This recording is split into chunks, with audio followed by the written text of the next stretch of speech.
Hello everyone, চলো আজকে তোমাদের সাথে শেয়ার করি what I it in a day as I am 30 weeks pregnant. সকাল সকাল আমি বসে গেছি এক বাটি কর্নফ্লেক্স নিয়ে। আমি না গরম দুধ দিয়ে একদমই কর্নফ্লেক্স খেতে পারি না, তাই জন্য ঠান্ডা দুধ। আমি যেহেতু সকালবেলা উঠে যাই, তাই জন্য 10টা সাড়ে 10টায় আমার আবার খিদে পেয়ে যায়। সেটা আমি খাই হচ্ছে ম্যাগি। আজকে অ্যাকচুয়ালি ম্যাগিটা খুব একটা আমার ভালো লাগেনি। আমি একদমই উল্টো, তাই জন্য সবার হয়তো ঝরঝরে ম্যাগি খেতে পছন্দ হয়, কিন্তু আমার আবার একটু গ্যাদগ্যাদে না হলে ভালো লাগে না। চলো লাঞ্চ করতে বসে গেছি। এখন বাজে মোটামুটি 1:30 মতো। 1:30টার সময় আমার আজকে লাঞ্চ ছিল উচ্ছে ভাজা।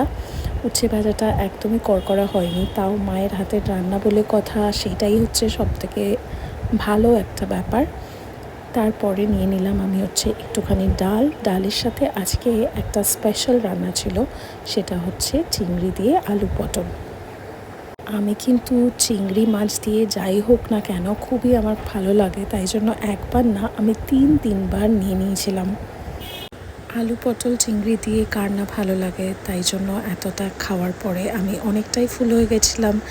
এইটা কিন্তু যতটা দেখতে সুন্দর ছিল, খেতেও ততটাই টেস্টি ছিল। আর সাথে ছিল একটা গন্ধরাজ লেবু, যেটা কিনা আমি একদমই দিল্লিতে পাই না। তারপরে আমরা সবাই মিলে যেহেতু একসাথে টেবিলে খেতে বসি, অনেকটাই গল্প হচ্ছিল সেদিনকে বসে বসে। এটা কালকের ভিডিও, তাই আমার খুব একটা মনে নেই কী নিয়ে টপিকে আলোচনা হচ্ছিল, কিন্তু যাই হোক, we had a fun and lots of discussions going on যে আমরা নববর্ষের দিন কী রান্না করব আর কী খাবো।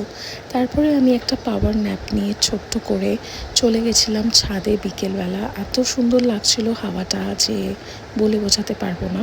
তো লেট করে ভ্লগ এই কারণে আসলো, কারণ আমার শরীরটা একদমই ভালো ছিল না, তাই জন্য ছাদ থেকে টুক করে নেমে একটা শর্টসে দুধের মধ্যে হলুদ নিয়ে নিয়েছিলাম, আর সাথে ছিল হানি।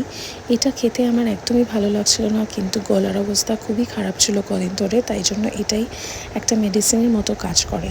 তারপরে আমি বিকেলবেলা খেলাম পাস্তা আর সাথে ডিম সেদ্ধ। চলো, ভ্লগটা ভালো লাগলে লাইক করে দিও।